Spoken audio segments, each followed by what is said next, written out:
ဖျားရည်လို့သူရေရွတ်မိတယ်ယောက်ဟာအဝတ်လဲခန်းထဲမှာအမျိုးသမီးတဦးအဝတ်လဲနေတာကိုမတော်တဆမြင်လိုက်ရတယ်လူပြိုအရွယ်ချစ်တာကြောင့်သူ့ခန္ဓာကိုယ်ကမထိန်နိုင်ပဲထွက်ကျသွားခဲ့တယ်ရေကူးကန်ဘေးကအဘိုးအိုနှစ်ဦးကအဲ့ဒီမြင်ကွင်းတစ်ခုလုံးကိုမျက်မြင်ကိုယ်တွေ့မြင်လိုက်ရတယ်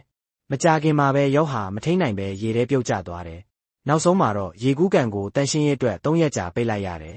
ဒါပေမဲ့ဒါဟာယောက်ရဲ့မိုင်းမဲတဲ့အပြုအမူတွေကတစိတ်တစ်ပိုင်းမျှတာဖြစ်တယ်တနေ့ကျောင်းဆင်းပြီးနောက်ယောက်ဟာသူ့တန်းထဲကမိန်းကလေးတဦးကိုစိတ်ဝင်စားသွားခဲ့တယ်သူမရဲ့တောက်ပတဲ့ဆံမင်းရွှေရောင်နဲ့ချိုမြိန်တဲ့မျက်နှာကြောင့်သူမနဲ့စကားပြောဖို့စတင်ခဲ့တယ်ကျွန်တော်ဘေ့စ်ဘောတိုင်ရမလို့ဘူးဆိုတာပြောချင်တာပါကျေးဇူးပါပဲ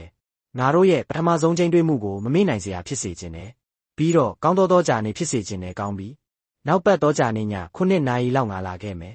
မဟုတ်ဘူးမင်းကိုပြင်ဆင်ဖို့အချိန်ပိုရအောင်9နာရီခွဲထားလိုက်ပါမယ်သို့တော်ရေကူးကန်မှာဖြစ်ခဲ့တဲ့အဖြစ်အပျက်ကိုအတန်းဖော်တွေကမတော်တဆကြားသွားခဲ့ကြပြီ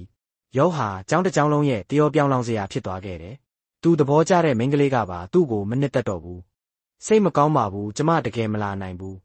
မိန်းကလေးကသူ့ကိုယဉ်ကျေးစွာညှင်းပယ်လိုက်ပေမဲ့ယောဟာလူကြီးလူကောင်းဆန်စွာပဲသူမကိုပန်းစည်းတစီပေးခဲ့ပါသေးတယ်သူဟာပြဿနာရှာတတ်တဲ့စိတ်အနှောက်အယှက်ဖြစ်เสียဆယ်ကျော်သက်တူဖြစ်ပေမဲ့သူ့အတွင်းစိတ်မှာတော့ရှားပါပြီးစင်ကြယ်တဲ့နှလုံးသားတစ်ခုရှိနေခဲ့ပါတယ်